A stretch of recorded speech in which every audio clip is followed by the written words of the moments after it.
Assalamualaikum warahmatullahi wabarakatuh.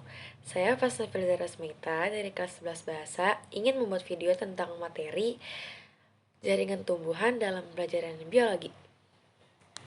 Masuk saja ke materi. Jadi jaringan tumbuhan itu terbagi dua, yaitu meristem dan juga dewasa. Yang dewasa itu terbagi empat, yaitu epidermis, parenkim, penyokong, dan juga penyangkut. Untuk yang meristem itu, dia itu aktif membelah, sel-selnya hidup, dan juga ukurannya kecil-kecil. Selanjutnya, ada epidermis, sel-selnya rapat, dia juga sebagai pelindung, dan juga sel-selnya hidup. Selanjutnya, ada derivat epidermis. Yang pertama itu ada stomata. Stomata itu sebagai tempat keluarnya dan masuknya oksigen dan juga CO2 ataupun air. Yang kedua ada lentisel. Lentisel itu fungsinya mirip dengan stomata, tetapi hanya ada di mangrove dan juga bakau. Selanjutnya yang ketiga ada trikoma. Trikoma itu adalah tonjolan-tonjolan kecil untuk mengurangi penguapan. Selanjutnya ada kutikula. Kutikula itu adalah lapisan lilin untuk mengurangi penguapan. Selanjutnya ada sel kipas. Sel kipas itu untuk mengurangi penguapan. Dan selanjutnya ada spina. Spina itu untuk melindungi dari herbivora. Jadi spina itu duri. Dan contohnya itu duri pada durian dan juga duri pada mawar. Selanjutnya ada hidatoda. Hidatoda itu untuk mengurangi pelepasan air dan juga ada emergensia yang terakhir, yaitu tonjolan para batang atau daun untuk mengurangi penguapan juga. Selanjutnya ada jaringan parenkim. Yang pertama itu jaringannya dasar, ukurannya besar-besar, susunannya longgar, dan banyak terdapat di vakuola. Yang keempat itu ada penyokong. Yang pertama itu jaringan sel parenkim.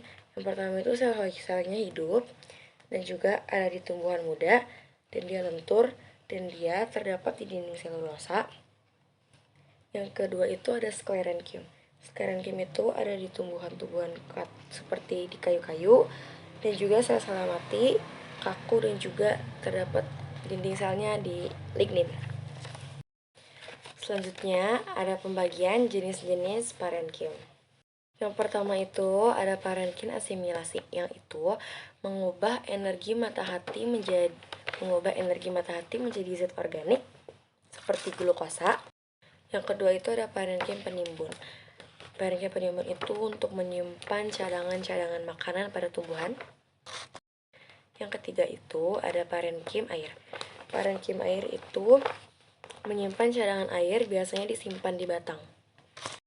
Yang keempat itu ada parenkim udara, yaitu untuk membantu tumbuhan air untuk mengapung. Contohnya pada tumbuhan eceng gondok dan juga teratai.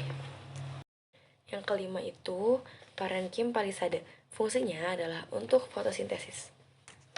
Yang keenam itu ada parenkim pengangkut. Jadi parenkim pengangkut itu berfungsi untuk mengangkut air dan nutrien dan terletak di floem dan juga xilem. Selanjutnya yang ketujuh yaitu parenkim bunga karang. Jadi parenkim bunga karang itu terdapat di bawah daun, memiliki bentuk sel yang tidak teratur dan ruang antar sel yang besar. Selanjutnya yang ke-8 ada parenkim penyembuhan. Jadi parenkim penyembuhan itu berfungsi untuk memperbaiki luka pada tanaman terletak di sekitar luka. Selanjutnya yang ke-9 itu ada parenkim bintang. Jadi parenkim bintang itu memiliki bentuk yang khas seperti bintang dengan ruang antar sel yang besar juga sama seperti parenkim bunga karang. Di sini saya juga akan menjelaskan fungsi utama parenkim dalam kehidupan tumbuhan. Jadi yang pertama itu adalah fotosintesis. Nah, melalui parenkim asimilasi, tumbuhan mampu menghasilkan energi yang diperlukan untuk pertumbuhan dan juga reproduksi. Yang kedua, ada penyimpanan. Parenkim menyediakan tempat untuk menyimpan air, makanan, dan juga nutrisi lainnya. Yang ketiga, ada transportasi.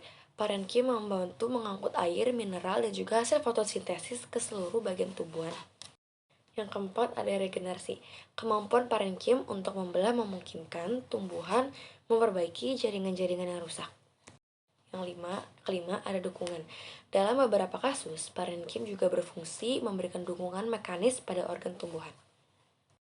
Nah, ada juga keunikan pada jaringan parenkim, yaitu kemampuan diferensiasi sel-sel parenkim dapat berubah menjadi jenis jaringan lain sesuai kebutuhan tumbuhan. Yang kedua, ada kemampuan adaptasi. Parenkim dapat menyesuaikan fungsi dan strukturnya berdasarkan lingkungan tempat tumbuhan tumbuh. Yang ketiga, ada peran sentral. Sebagai jaringan dasar, parenkim terlibat dalam hampir semua fungsi vital tumbuhan. Di sini saya juga akan menjelaskan tentang jaringan kambion. Jaringan kambion ini berperan penting dalam pertumbuhan sekunder, yaitu menambah diameter batang dan juga akar. Ada dua jenis kambion utama. Yang pertama itu ada kambion vaskular, yaitu menghasilkan xilem dan floem sekunder. Dan yang kedua ada kambion gabus atau velogen, membentuk jaringan gabus untuk perlindungan. Nah, tanpa jaringan ini, batang pohon tidak akan menjadi besar dan kuat seperti yang kita lihat pada pohon jati atau mahoni. Selanjutnya ada jaringan endodermis. Endodermis adalah lapisan sel di antara korteks dan silinder pusat pada akar. Lapisan ini memiliki pita Kaspari, yaitu lapisan yang membantu mengontrol zat apa saja yang dapat masuk ke pembuluh xilem.